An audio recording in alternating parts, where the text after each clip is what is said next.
Good afternoon. It's November 23rd, 2022, and today we had a range day. Uh, y- you can see that prices trended up, but we couldn't break through these highs. It looks like we're trying to break through these highs right now, but uh, what we tested this high once, twice, three times, fourth time.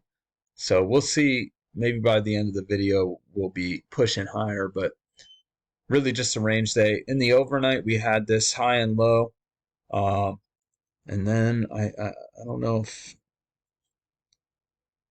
well I guess I just drew this as a range, not necessarily as the highs and lows, because the highs. Oh, you can see that this high is probably the midline. So I mean, this is how I saw it, but this is probably closer to what it actually was. You can see that midline works out pretty well. But anyway, it turned out I think this was the highs and lows for today. So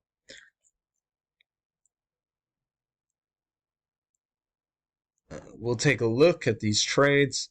So 5 o'clock comes in just about right here.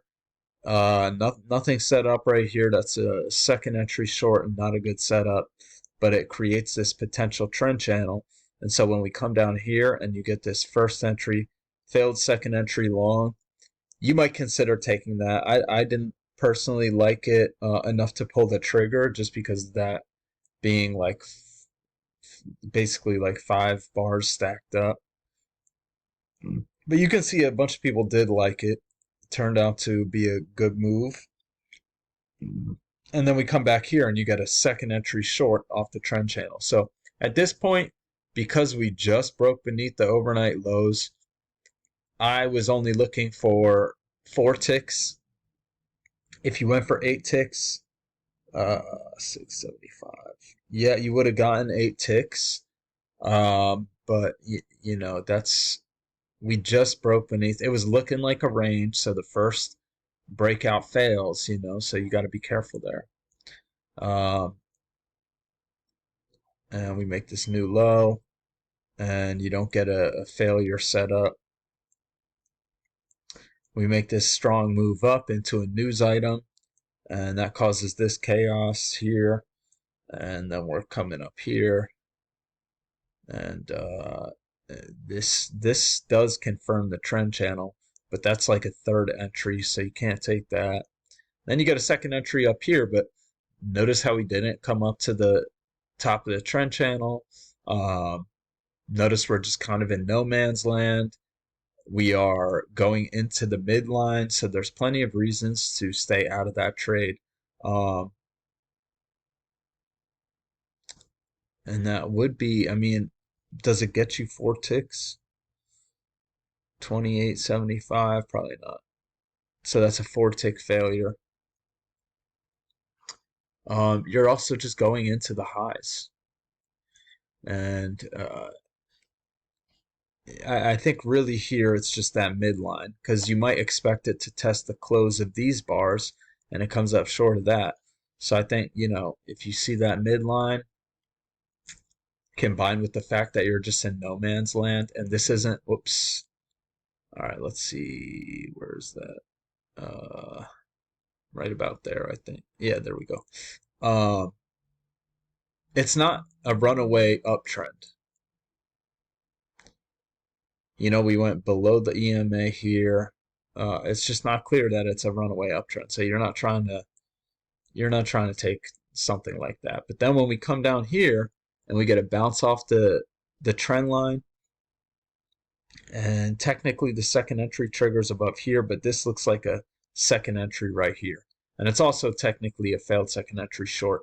That's off the trend line, so you got to take that one. This one kind of looks like the failure, like this is a first failed second entry, but I think that's pushing it. And by then you're going into the highs.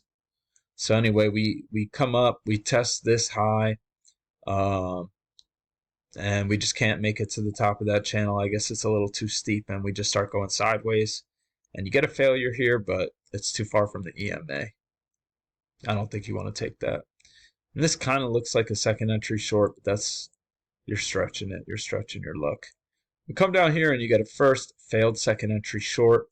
Um, I'm pretty sure it would have gotten you a scalp, but after this move down, I think you're better off waiting on a failure to go short beneath. And we do get that set up. You get a break of this channel, move to a new high, first entry, failed second entry long.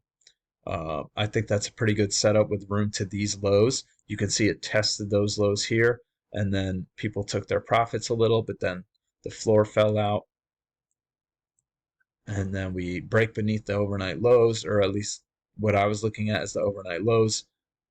And again, you get a failure, but this time it doesn't set up at all. And then you get some more, probably a news item, some craziness. And so this was like a little spike in channel. At least that's the way I'm seeing it. And I think right here you would see that the midline is valid here. So I marked this is only reason I marked this is because we just came off the highs. Technically, it's a failed second entry long. It's also a second entry short. But that's very aggressive.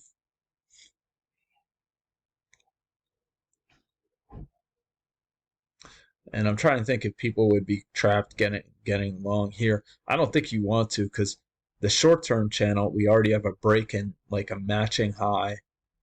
It's also at the overnight highs. So when you get the first entry, second entry, and that's a doji, and then you get another doji, and then you get this higher low, that's 4 bars stacked up. So that's reason not to go long there.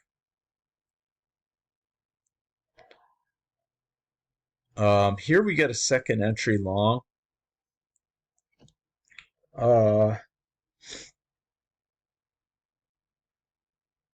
With this is why I marked this, because it's a second entry long and it's a double test. So there's reasons to consider that. Again, I think, it's very aggressive. Then we come up, test that high again. And we get confirmation of the trend channel here. So when you get this higher low with room back to the EMA, these are the aggressive trades that I like. That's a lot of room back to the EMA. We come up, we come short of that of the high, the overnight highs. Come down here, we get a second entry long that touches the EMA. This one just looks like it's part of the move down. But when you get this one, that makes it a second entry long. Maybe you take that. Maybe you take this higher low. And by the time we get this failure, I don't want to go into these highs like that. And this is range, so I don't like that one. Then we come up, test this high one more time. And we get this move down, and you get a failed second entry long off of that trend line. I like that for 4 ticks. You would have gotten 8 ticks if you went for it, but with it consistently making higher lows, I wasn't trying to do that. Go for 8 ticks. So that's how I saw it. I hope everybody has a great Thanksgiving holiday. Here's one last look at it, and I'll be back on Monday.